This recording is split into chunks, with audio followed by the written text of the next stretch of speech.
Hola, ¿qué tal? El día de hoy vamos a hablar sobre los analizadores sintácticos o también conocidos como pilas o colas. ¿Qué son las pilas y colas? Bueno, pues son una estructura de datos. Estas son creadas o son utilizadas para poder simplificar ciertas operaciones en la programación. Se puede utilizar mediante arrays o listas enlazadas. Muy bien, pues para entenderlo un poquito más voy a explicarlo con un par de dibujos o un par de garabatos como se le pueda definir. Supongamos que tenemos una pila.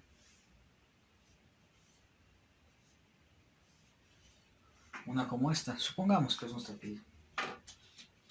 En ella vamos a tener una colección de datos, que supongamos que son estos de aquí, de rojo.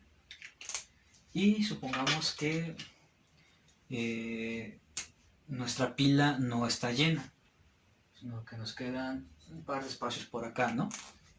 Miren, para las pilas existen dos operaciones básicas o únicas, por así decirlo, pero también hay otras dos que no se les consideran como operaciones, sino se les considera como propiedades o situaciones.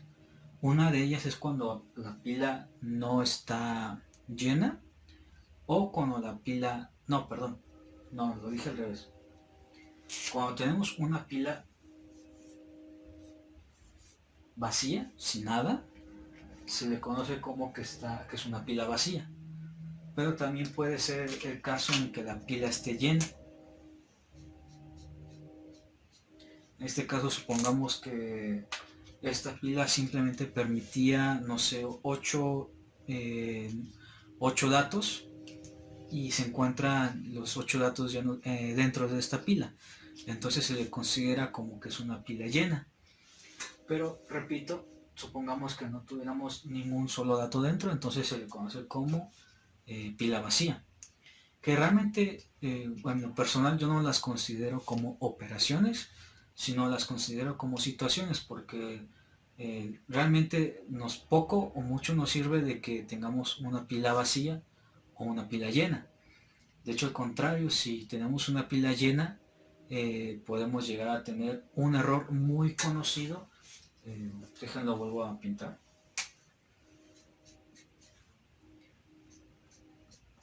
¿Okay? Esta es nuestra pila llena. ¿Okay? Entonces, teniendo la pila llena puede llegar a provocarse un error que se llama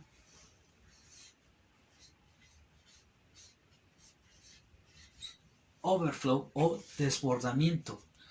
Esto significa, o esto quiere decir, como su propio nombre lo indica, cuando la pila está llena, los datos, en lugar que se sigan almacenando, los nuevos que van ingresando, empiezan a desbordarse. Por lo tanto, la pila dejaría de funcionar y nos mandaría un mensaje de error. Pero también las pilas están diseñadas para soportar este tipo de errores. Pero lo que muchos recomiendan es darle un tipo muy grande, perdón, hay que darle mucho espacio de memoria a la pila. Pero pese a que muchos lo recomiendan, también lo reprueban. ¿Por qué? Porque hacer esto costaría muchísimo en cuestión de almacenamiento.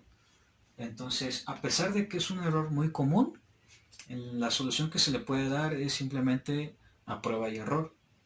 Que mientras se vaya utilizando, vemos que necesitamos más espacio, pues se le asigna más espacio a la pila. No es que se le pueda adivinar de la primera o a la segunda a la pila el espacio que se necesita. Muy bien. Ahora sí, las otras dos operaciones, que son cuando un elemento entra y un elemento sale. Déjenme eliminar, perdón, borrar esta de acá. Muy bien. Ahora sí, estas dos operaciones constan cuando se le ingresa un dato o cuando se le saca un dato a la pila. La primera se le conoce, entiéndase la inserción, como push y la otra se le conoce como pop. Son nombres muy curiosos porque push en español significa empujar. No significa ni meter, ni insertar, ni nada por el estilo, significa empujar. Entonces es como si le estuviéramos empujando a la fuerza un dato a nuestra pila. Y al momento de sacarla, este nombre se le conoce en español como... Bueno, de hecho realmente no hay una traducción literal al español acerca de esta palabra pop, pero se le atribuye al sonido que hace, por ejemplo, una botella, no sé, de champaña, por ejemplo, que al momento de botar el corcho se escucha como un... Entonces a eso se le atribuye a esta palabra, que lo quiere decir que le estamos botando un elemento. Bueno, ahora muy bien, esta operación de aquí, pop, por cómo se indica, o mejor dicho, déjenme lo explico con otro ejemplo, o bueno, no es necesario. Aquí, ¿qué se hace primero en la pila? Primero se le introduce algo, ¿no? No podríamos empezar a trabajar o no podría empezar a funcionar sin ningún dato o un elemento no servía de nada, ¿no? Entonces al momento de estarle, vamos a ponerle así, al momento de estarle asignando y asignando más datos, más elementos, se va llenando. Entonces, el último que añadí, que es, lo pongo con otro color, vamos a borrar este, que es este de aquí, este que fue el último que añadí, va a ser el primero en salir. O bueno, supongamos es 1, 2, 3, 4 y 5. El que salió es el número 5.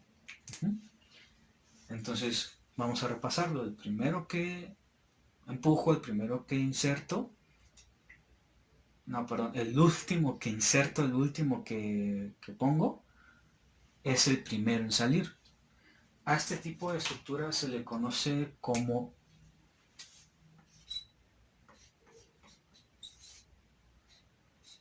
LIFO.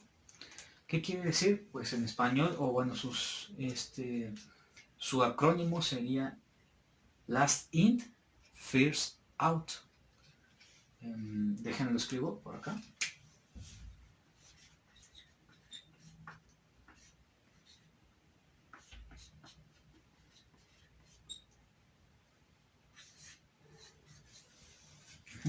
Y quiere decir que el último que entró es el primero en que sale. Entonces, gracias a este tipo de operación que tenemos aquí, es que también una pila, su estructura es como un LIFO. Muy bien, borré aquí tantito para tener un poquito más de espacio. Muy bien, ahora voy a dar otro ejemplo.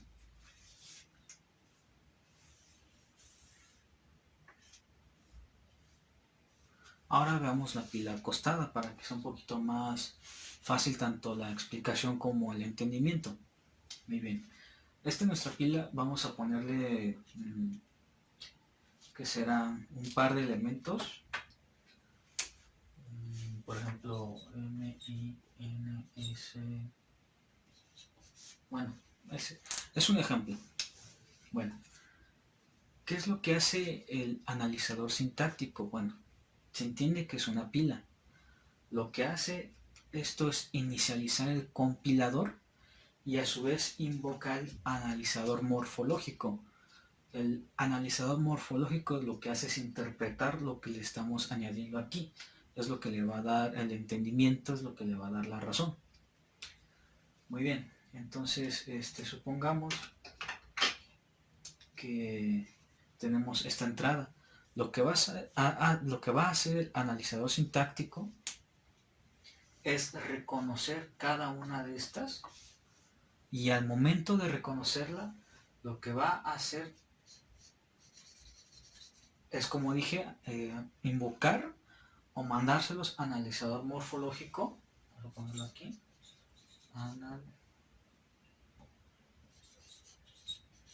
Morfo, para que detecte de manera correcta, o más bien, una vez detectada de manera correcta por parte del analizador sintáctico, los elementos de la pila, se los va a ir mandando al analizador morfológico. Entonces, por ejemplo, empezamos con M, que si lo reconoce, con A, que si lo reconoce, con I, y así sucesivamente. Esto sí hay que tenerlo en cuenta. Si no reconoce alguna de estas datos o elementos, no van a ser mandados o no va a ser invocado el analizador morfológico. ¿Por qué? Porque una vez que pasa acá, se entiende que esto el analizador sintáctico lo entendió perfectamente, lo reconoció sin ningún problema, y ahora sí nos invocamos acá el analizador morfológico. De esta manera, el analizador sintáctico va proporcionando el siguiente símbolo de entrada al analizador morfológico. Bueno, antes de borrar aquí, hay que hacer una pequeña pausa, un pequeño paréntesis. El término pila semántica no quiere decir que existan otro tipo de pilas. Vamos a dar un ejemplo muy burdo. Por ejemplo, cuando decimos un lenguaje de programación, queda sobreentendido que estamos haciendo referencia a que existe más de un solo lenguaje de programación, ¿no? Bueno, al momento de decir una pila semántica, no quiere decir que, bueno, no sigue esta norma, no quiere decir que existan varios tipos de pilas. Lo que pasa es que se menciona así porque se hace referencia a que solamente puede ser construida una pila para un solo lenguaje de programación. ¿Qué quiere decir esto? Que si esta la quiero utilizar para el lenguaje C, la construí, la programé para el lenguaje C, no me va a servir de nada que yo la quiera, digamos, compartir o utilizar para el lenguaje de programación en Java. Para empezar, sus estructuras son totalmente diferentes.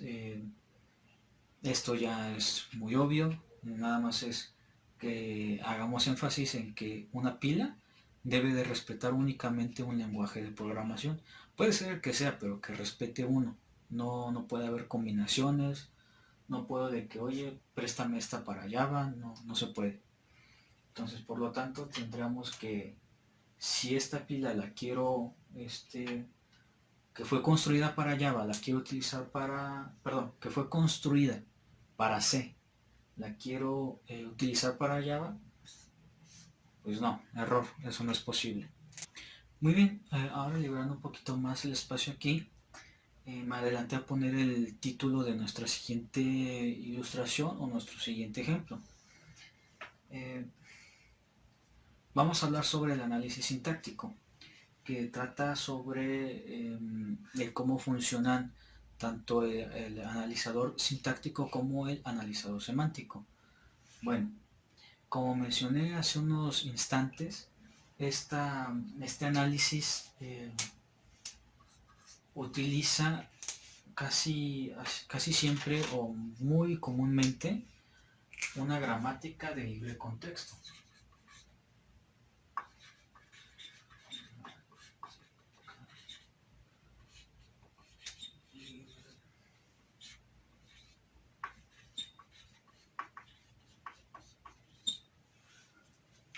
Bueno, utiliza una gramática libre de contexto. ¿Para qué? ¿O qué lo utiliza? ¿O quién lo utiliza? Bueno, el responsable de utilizarlo es el analizador sintáctico.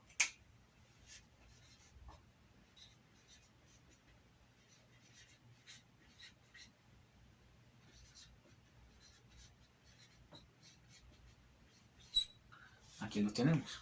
Bueno, pero para llegar a este punto, para llegar al analizador sintáctico, ¿qué se requiere? ¿Qué se necesita? Bueno, voy a dibujar algo de este lado. No va a ser una pila, va a parecer una pila como las que ilustré hace unos momentos, pero no es una pila.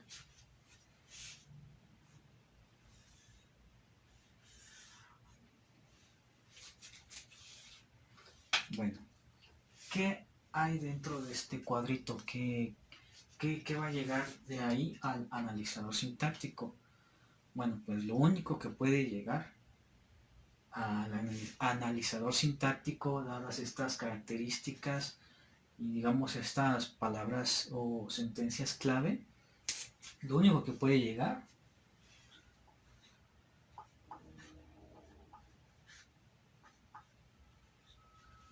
es un flujo. ¿Un flujo de qué?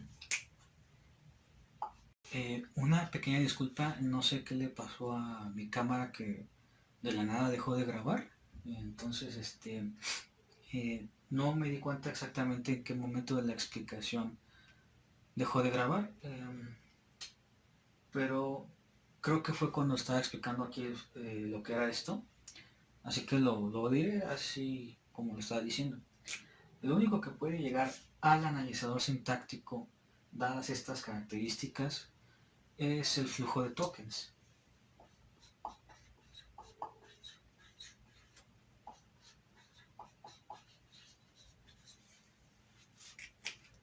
Muy bien. Entonces,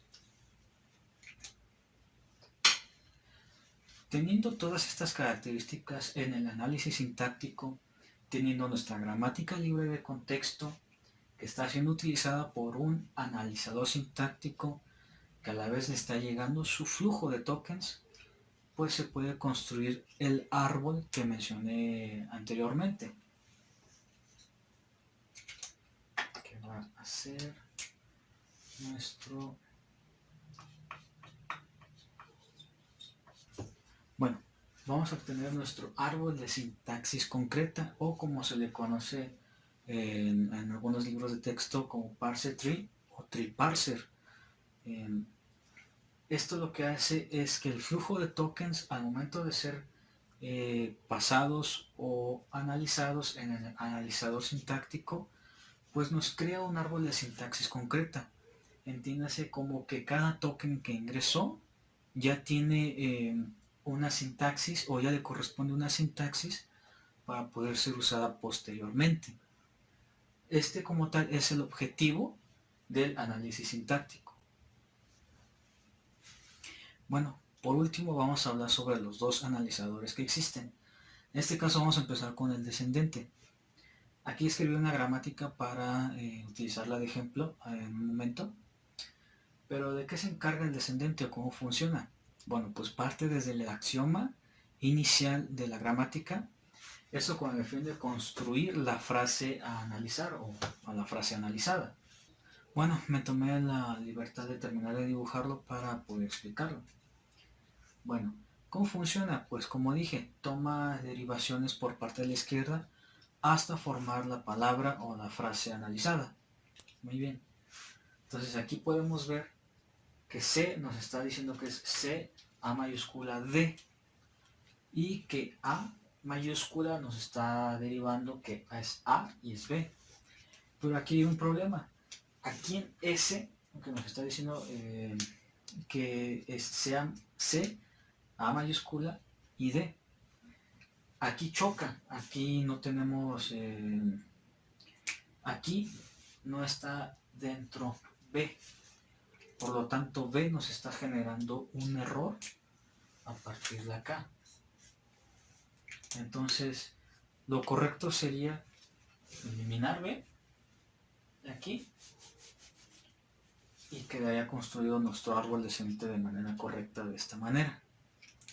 Muy bien, ahora por último vamos a hablar sobre el analizador o los analizadores ascendentes. Bueno, esto quiere decir que se construyen de abajo hacia arriba, desde sus nodos terminales hasta el axioma inicial de la gramática. Voy a adelantarme a dibujar el árbol para poder explicarlo posteriormente. Bueno, ya terminé de dibujarlo. Teniendo esa gramática que nos indica que E equivale a cada una de esas cosas, entonces se puede interpretar que lo que queremos, aquí me faltó este y este, nos está diciendo, o el ejemplo nos dice que se está sumando ID más ID más ID. Como podemos ver que ID corresponde a E, es por eso que se va partiendo de aquí, de este ID, hacia arriba. Aquí tenemos estas flechitas que nos lo indican así. Muy bien.